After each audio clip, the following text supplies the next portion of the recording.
One thing that intrigued me was the boys who stood up to pee. I knew that girls were supposed to sit down on the potty, but I'd never questioned why.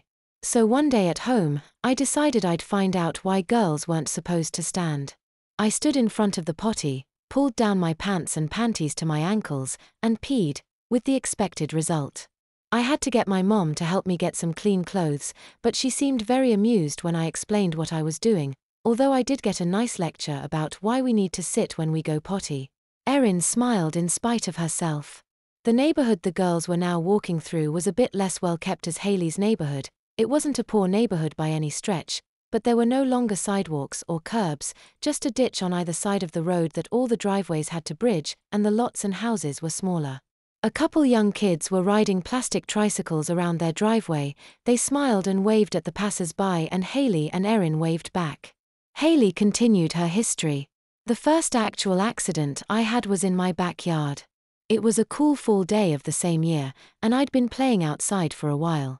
I was starting to feel the need to go potty, but I knew if I went back inside to the toilet my mom would probably tell me it was late enough to stay inside for the evening. Remembering Christy's accident, I decided I'd try the same. After all, nobody else was there to make fun of me for it. So I released my bladder into my panties, and as I felt a little urge from my bowels as well, I soiled myself a little as well. Immediately, I questioned why Christy would have cried about it. It definitely felt weird, but it was a cool feeling to be 6 years old running around outside with wet pants and a small mess on my backside. I supposed Christy had been crying simply because the other kids had been making fun of her. Looking back, I realize she probably really didn't care for the accident. I know now that I'm weird in liking how accidents feel. My mother soon found out what I'd done, and helped me get cleaned up. I didn't get in trouble, but I decided not to test her patience too much.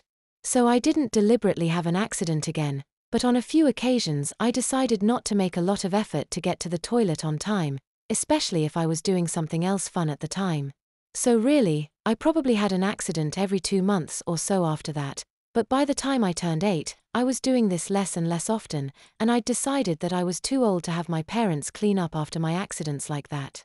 But I soon realized that I missed having accidents. I would just have to clean up after myself, and I didn't really want my parents to know I was still having them, so I'd have to clean up after myself. The easy one I discovered was at the pool. I could sit on the toilet without taking my swimsuit off, and pee through it. It wasn't quite as fun as having a legitimate accident, but as I had a dark swimsuit and it was already wet from the pool water anyway, nobody could tell. Erin's eyes lit up at this, but she said nothing. Hayley went on.